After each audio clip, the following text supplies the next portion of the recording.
Boys, welcome in. Welcome back to Playmakers Picks, where we are serving up bangers for free every single day here on YouTube. It is Monday night, and we're reeling a little bit. We are coming off of an incredibly atrocious bad beat, but let's just get into the recap. I'm fuming, but here's one thing about me. I'll take these L's in stride, but I'm only going to come back harder. So it is Monday night. We're in deep research. The final game is wrapping up now, but I cannot go to bed without making this video, without coming back better for tomorrow, for today's picks on Tuesday, the 30th. Now, recapping the picks, I sent these plays here, Bobby Witt Jr., Paul Skeens, Ketel Marte, and Rafael Devers, out to my VIP community. All of them hit, except for one Mr. Bad Beat, Paul Skeens.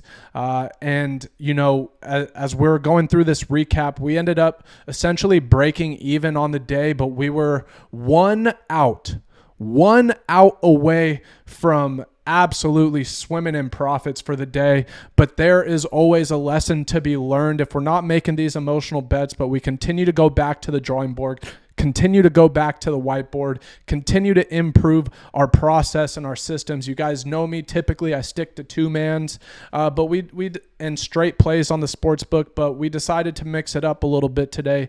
But we were over-leveraged in Paul Skeens stock. And so if we look at these parlays that I had on Underdog, now for you guys that do not know, I live here in Nashville, Tennessee. I cannot play Chalkboard even though it is my favorite app. Sometimes I drive up to Kentucky, go to the poker room, do some degenerate activities, and then I get to play Chalkboard where it's legal. But unfortunately, I have to do this peer-to-peer bullshit on Underdog Fantasy where I do not get to toy with the lines like I do on Chalkboard. So I definitely would have taken that down one out to 17.5 because, oh man, we would have been swimming. But we had a $100 two-man slip, Paul Skeens over 18.5 outs, and Bobby Witt Jr. over 10.5 fantasy points. Bobby Witt Jr., what an absolute stud. 34 fantasy points, and Paul Skeens gets pulled after 6 full innings. Yikes. We had our two-man parlay that I sent out to the VIP community as well. You guys know me. I typically stick to straight bets, but this one was too good to pass up. I went alternate line under 8.5 on the Pittsburgh Pirates and Astros game, and it turned out perfect because the score was 5-3. We do our research here. We are picking great picks. Sometimes you just catch a bad beat. But that one cashed. And then our big one today, we had a full unit, $25 parlay here on Underdog. And same, over-leveraged in Paul Skeens. And so if I would have stuck in with any of these other bets, Rafael Devers, Ketel Marte on this slip instead of Paul Skeens, we would have made a fuck ton. So it is what it is. We're not down. We're clawing back, but it would have been nice to have that $600 in profit. Then, if you guys were here, we have the trade deadline is here. The trade deadline is today. And I told you guys on the bet yesterday, our free play of the day yesterday was Cleveland Guardians at Detroit Tigers under 3.5 first 5 total runs. We said we are only sticking with that play if Jack Flaherty is pitching. What do you know? They scratched Jack Flaherty late. I messaged BetMGM. I said, hey, this is bullshit. I made this bet with the starting pitcher being Jack Flaherty. I need my Munties. I need my Munties now immediately. And so what do? They give it back to me in a bonus bet. And now at this point, the Royals were down by 1 to the White Sox. I took that live bet, fucking slammed it, even money. So it ends up working out because we end up getting this even money bet versus this minus 120 odds. So all is well in the kingdom. This is Playmakers Picks.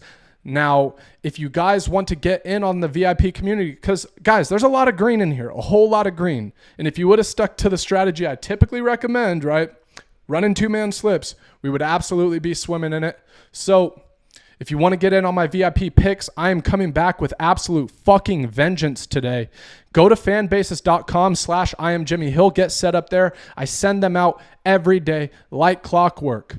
And if you want one free month of free VIP and you're in one of these states that has DFS, then you have Chalkboard. They are going to match you $100, 100%, up to $100. Take the free money, never deposit again. This is the strategy. Okay, if you want free VIP, use my code. Now, let's get into the picks. We're coming back. We're going to ride Bobby Witt Jr. again.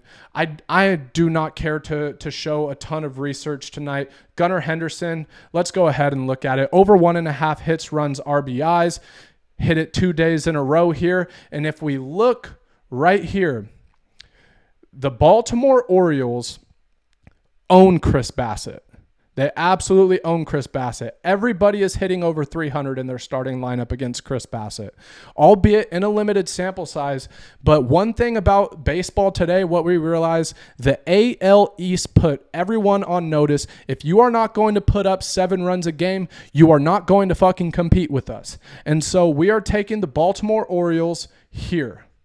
We got Gunnar Henderson batting .500 off of Gausman with 2 bombs and 5 ribbies and 6 at-bats. Limited sample size, but we love it. Hitting damn near 300 on the year off of right-handed pitching with 22 bombs. Gunnar Henderson, slam it. Then, you guys saw what Bobby Witt Jr. did. He's getting to face Cannon, getting to face the White Sox, the worst team in baseball. They couldn't win if they tried. We're slamming Bobby Witt Jr. over 2.5 hits, runs, RBIs. Now, I don't need to show you a green chart to know that that is going to be a lock. Now, the other pick, if you want to interchange, now we are so early with these picks that not even Chalkboard, who puts up most picks the night before, not even Chalkboard has these picks available. But what we are going to do as well, and this can be interchangeable or you can make a 3-man, we are going with Heliot Ramos versus left-handed pitching because they are facing JP Sears, 7-8 on the year, which for Oakland is fucking ace material. About a 5 ERA. But if we look at Heliot Ramos, batting .431 versus left-handed pitching this year. This San Francisco Giant team has a lot of really good things going on right now. They've won 4 games in a row. They are hitting the ball. They got Robbie Ray and Blake Snell back, but that has nothing to do with Heliot Ramos. What we need to know about Heliot Ramos is a .431 batting average and a .1411 OPS. Fucking slam it, boys. That is how we're coming today. And now with our book play of the day, like I said, we got the Orioles over 4.5 team runs at -115. The Orioles put everyone on notice. The AL East put everyone on notice. You better be putting up runs if you want to win against us. And now I know the Orioles are playing another AL East team, but we really, really like this offense versus Chris Bassitt. These are our free plays of the day. If you guys want some free money, go to my Stan Store, link in the description. I got sign-up bonuses. I got a lot of free money here waiting for you. Do that. Send me proof. I'll get you 1 free month of VIP. But these are our plays of the day. We are coming back with fucking vengeance, and we are riding to Valhalla. This is Playmakers Picks. Love y'all.